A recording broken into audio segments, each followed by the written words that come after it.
hero, it's Lucy Lannon, back for another collective love transmission.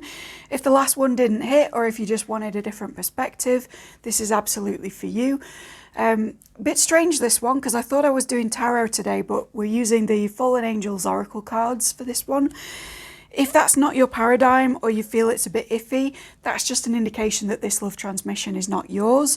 There will be other ones out this week. As I've said formally, I've had a little bit of time off from the channel, so I'm aware that I've got a backlog of kind of love updates, so there'll be a few coming out at once.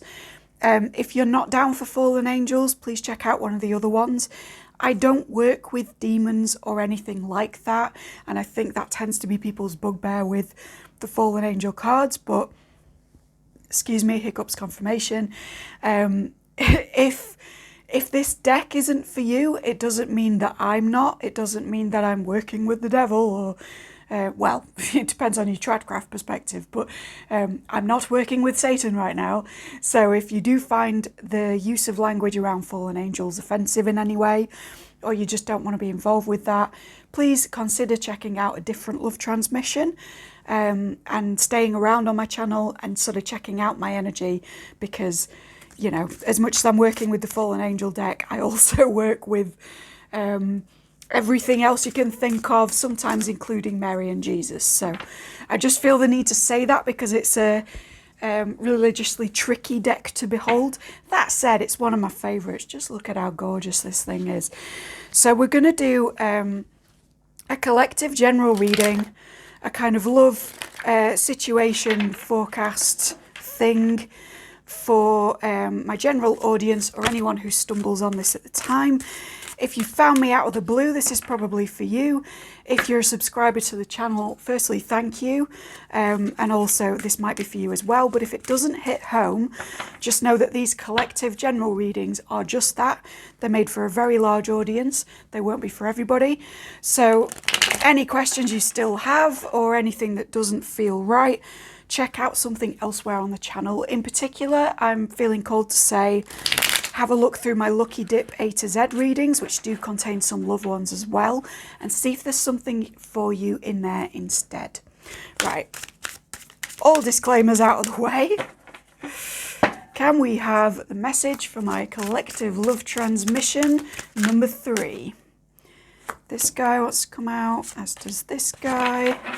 Let's get 4 to start, shall we? I like number 4 at the moment. You want to pop out, and can we have a jumper, please? Thank you.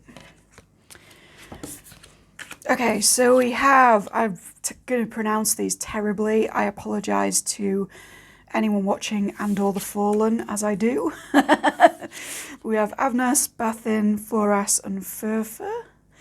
Enlightenment, travel, celebration, and evaluation. Also, stag dreams, or stuff about deer and stags, may be significant for some of you watching. If that hits home, there's an additional non-love related message, which is the thing you had a question about, it's your food, right?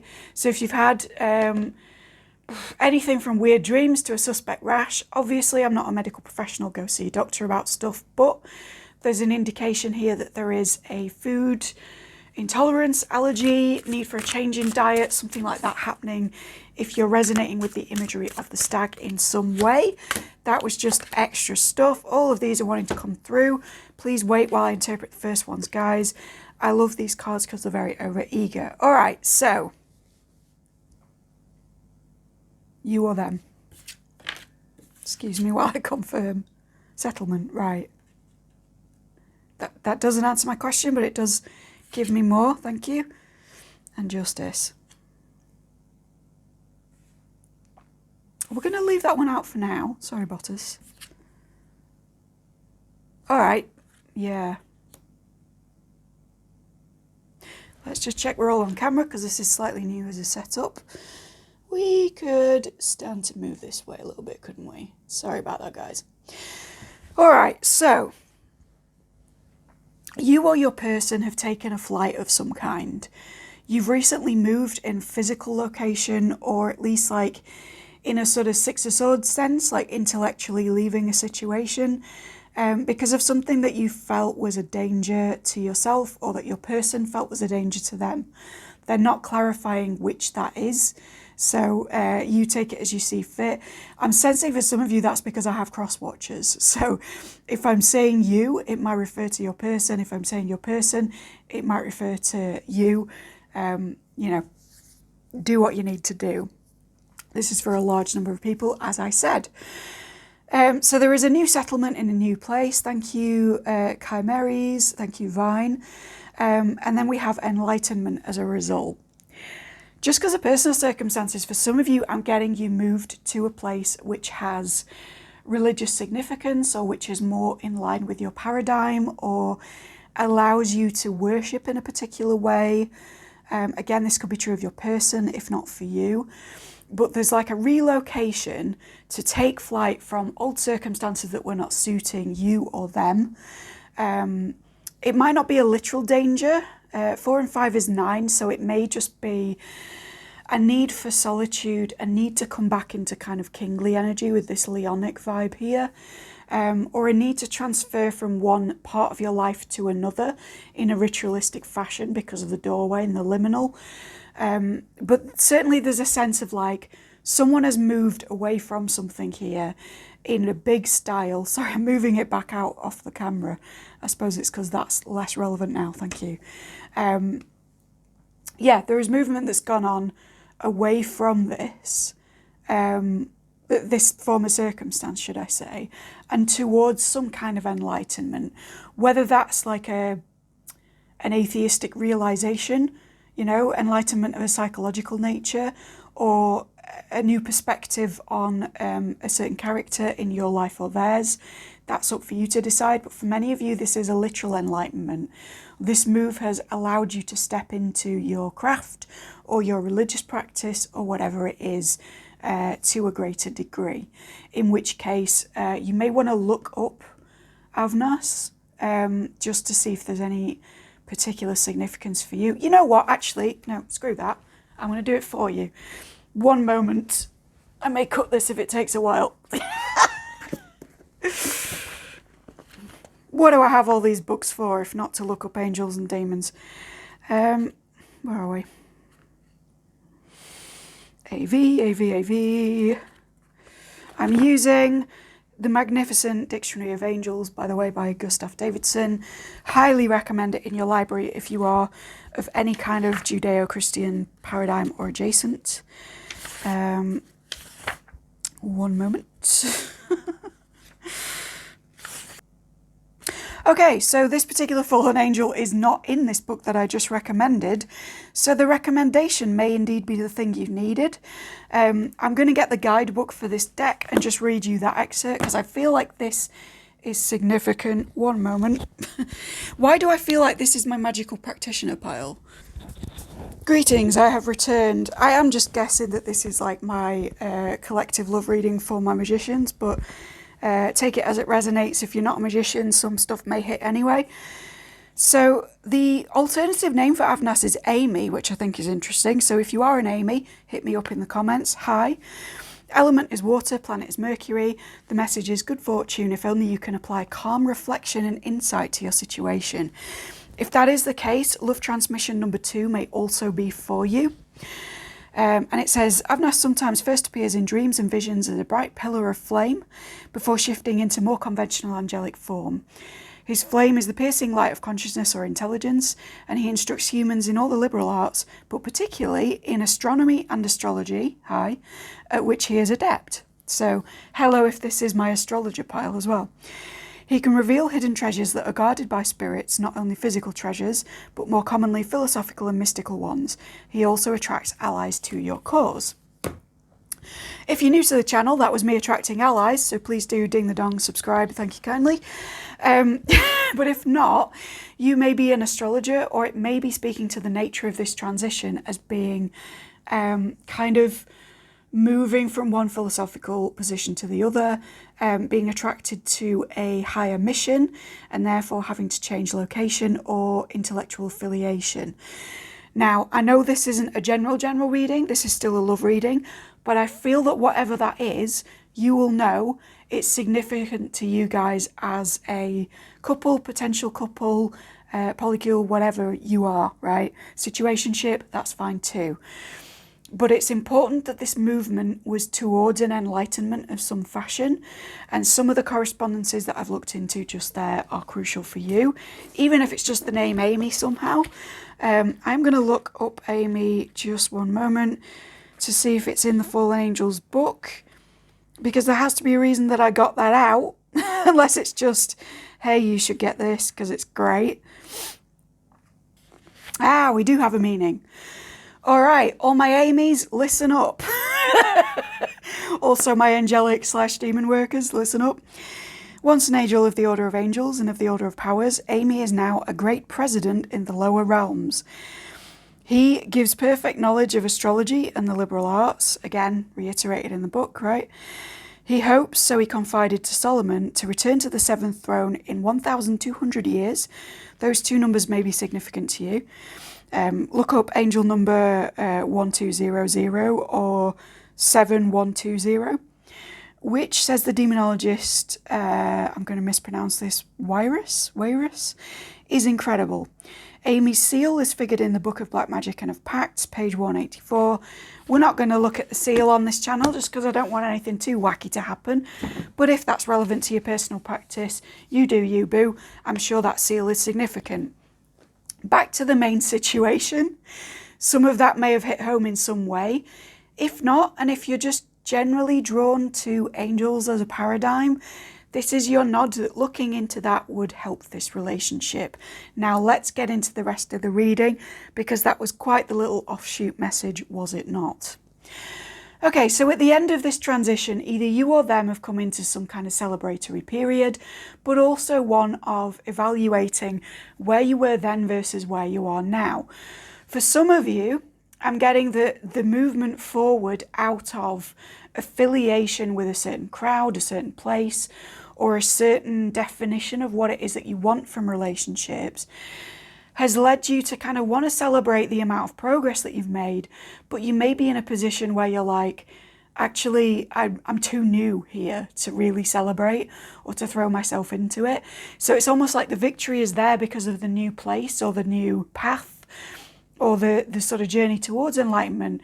But it's like, well, who do I celebrate this with? Or like, what am I doing here?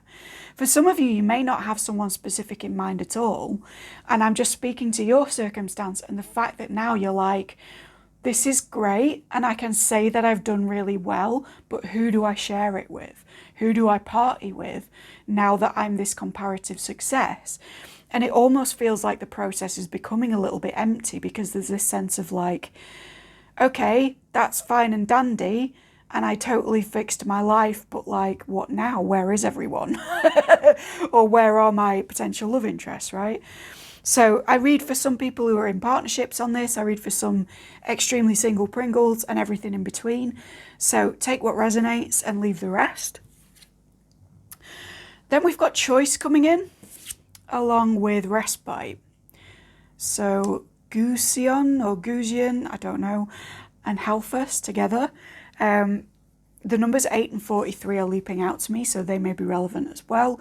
The angel number 843, if you jive with angel numbers. And I'm going to bring Justice back in because it did want to take part. So thank you, Bottis, as well.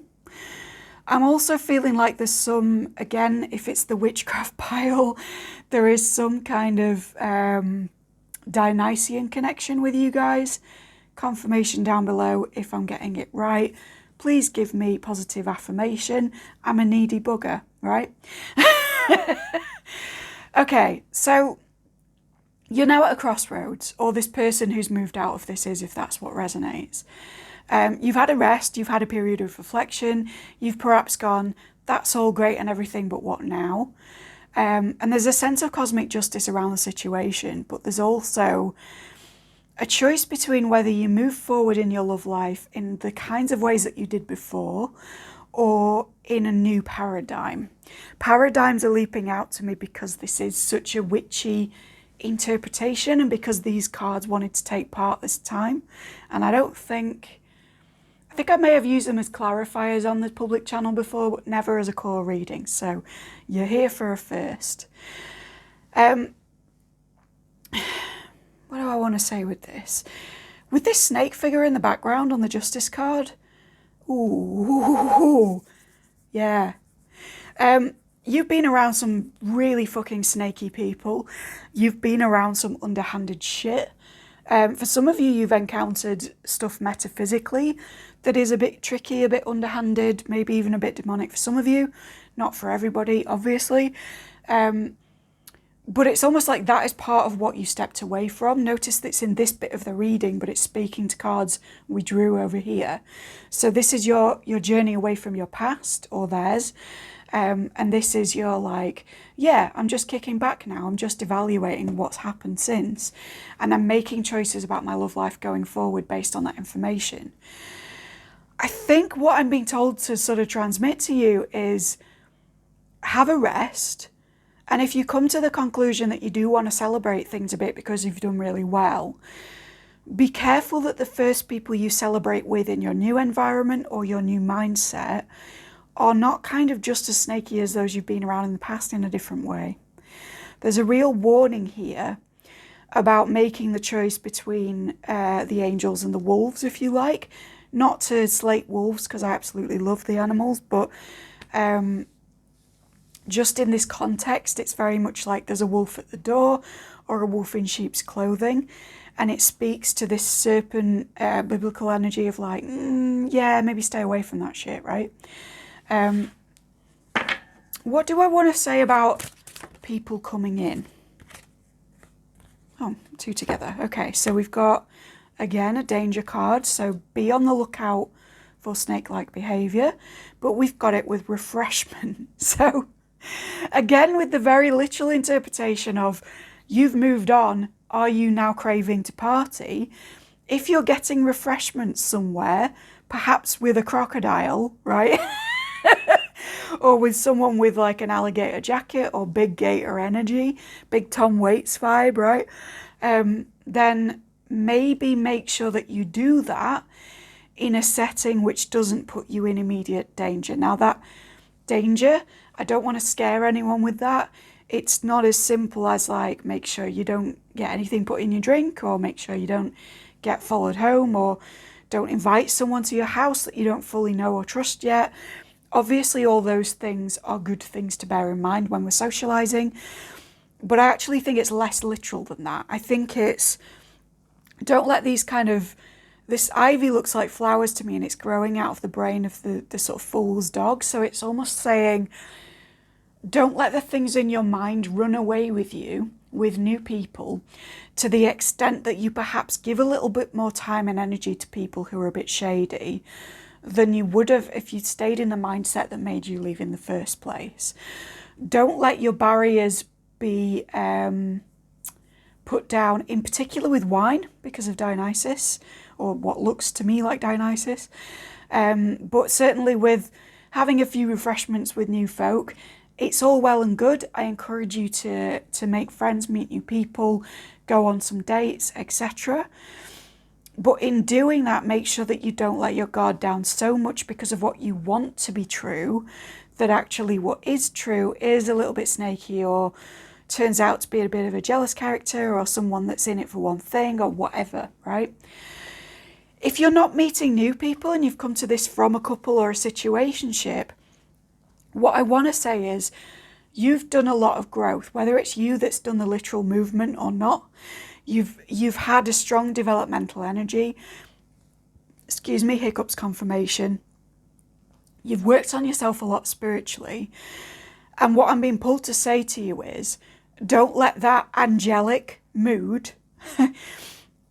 kind of go out the window the second that you luxuriate with your person, for respite maybe, but the second that you go into a situation of celebration and refreshment, maybe you go on a date, maybe you just hang out, have a few drinks, have a smoke, whatever it is that you do, try not to let your head run away with you, and again, get into patterns that are a little bit unequal. Justice as well is speaking to me about this like Libran idea of the scale of balance and reciprocity, a kind of Six of Pentacles energy if it was expressed through tarot. Don't become so laid back with this that you give out different to how you receive because you're wanting things to be a different way to how they are, right? You absolutely have done a load of work on yourself. It is correct to be hopeful and optimistic having done that, and also to be proud of yourself for what you've done. But I also don't want you to get so pleased with yourself that you run the risk of imagining stuff to be there that isn't, or kind of trying to be more open with someone than is appropriate for the time, place, and level of openness. For some of you, this is a really specific message about witchcraft practice or private spiritual practice that says that if you're in a partnership or something like that, not to be too fancy-free with your words regarding that, and to keep the witch's code of silence around what it is exactly you've been doing, whilst remaining polite and amiable and nice to this person. But there's a need to keep closed practice as closed practice, right? There's even in new connections, there's a sense that like maybe you're meeting someone new and they don't know that you're into this stuff, and they may have a bit of judgment around that, which further into the connection they wouldn't have, because they'd have gotten to know you and know what you're like, and maybe sort of lose some of their assumptions and presumptions around that stuff. But for the moment, it's better to leave what you tell them about that fairly minimal, so that you're not being misjudged, or so that they're not kind of butting in on a practice that is not requiring their energy at this time. Certainly there's a sense of like, if you're going to be in celebration mode, make sure that there's reciprocity. Make sure that for everybody that you look after, there is also someone to see you home. Make sure that for everything that you're telling a person, you're also finding out about their history and making sure that you trust them right back and that you want them right back and all of that good stuff. Don't kind of take what you want this person to be and dash forward with that and miss out on what it is that they're actually presenting as right now. Thank you, Glacia Labolas. I've butchered that again, I'm sorry. And Salios, right? And then we're ending with Astaroth or Ashtaroth and misfortune. I don't think that this is going to be terrible, misfortune is going to befall you. I think with that being an 8 and a 2, which is a 10 and completion, this is speaking about a 10 of cups, pentacles, swords or wands in the tarot sense, a cycle being closed. Whatever happens with this party vibe, with this kicking back with another person, is going to be the end of a cycle that you have tried to get away from.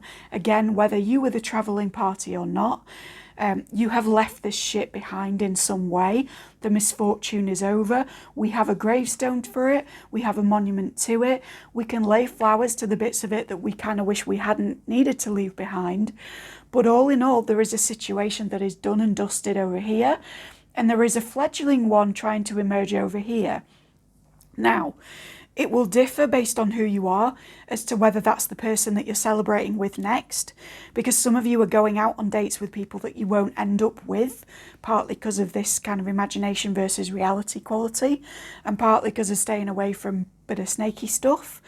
But all of this is a contributing learning experience to closing down a past where you were around people that you couldn't trust or who didn't accept you or accept your beliefs. And instead, what I'm sort of wanting to say to you is that you're emerging into a new future with someone specific where all of the stuff that you had to run away from isn't even an issue in the first place. Let's get 3 cards, if that is the case for somebody, to describe what to look out for from this new person, just so that you're in the know, you're clued in, and this isn't an empty exercise if you were like, well, I'm not dating anyone right now, but I want to know what to look for. So we have Belial, friendship, we have Asmodee, upheaval, and we have Agaras, I want to say, strength and turmoil. I think that if you're looking for a new partner or you're looking for confirmation of someone that you're currently with, This person will have a really close friendship bond with you. They will be quite a chaotic energy. If you had to put them in an alignment chart, they might be chaotic good or chaotic neutral. They're a little bit all over the place in their communication sometimes. Perhaps it's a bit sporadic, or perhaps like it's either all or nothing, in the sense that they're either like yammering stuff out at you or there's like nothing for days.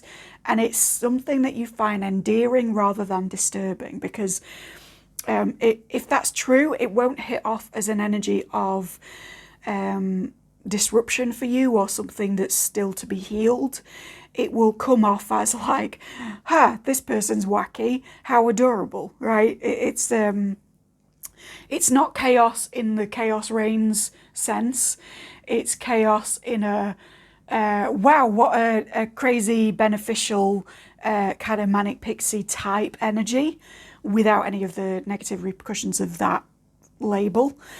I also feel that this person will have gone through a similar amount of like endurance cycles when you meet them, or indeed by now, and that they will have a certain degree of tenacity, which is part of what you admire them for.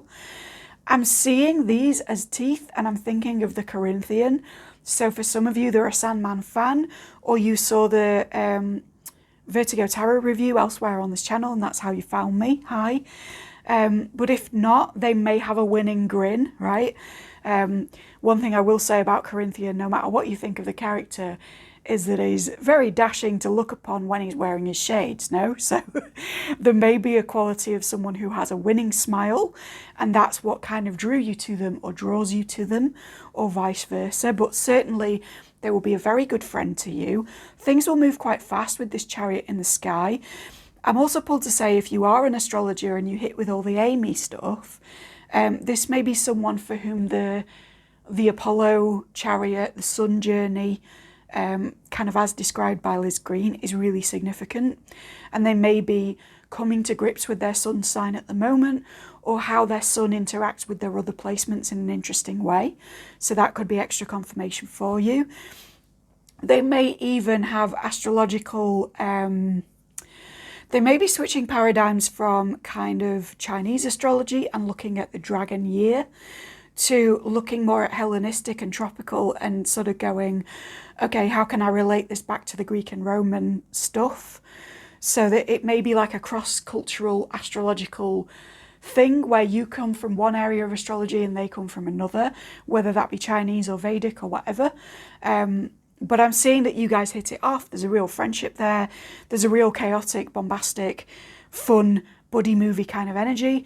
And that you're both people who actually, funny as you may be together and quirky as you may be together, you both have a great deal of strength and have come out of cycles of endurance in your respective worlds in different ways. And you will have a great time together, because this was wanting to pop out again. So, going for refreshments with this person, whether they're alcoholic or otherwise, will be a good move, or will be like how your first few dates play out, right? Going for regular coffees, regular drinks, going to party, as opposed to doing an activity of another sort together, may be a signifier for you as well. I hope that was useful.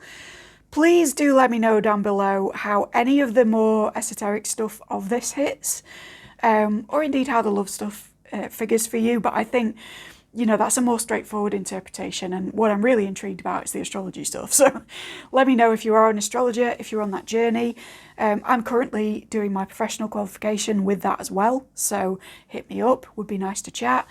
But if you did enjoy this reading and you don't want to feedback in that way, please like, subscribe, ding the dong, thank you kindly, share with anyone that you think would enjoy similar, and I will see you in the next one.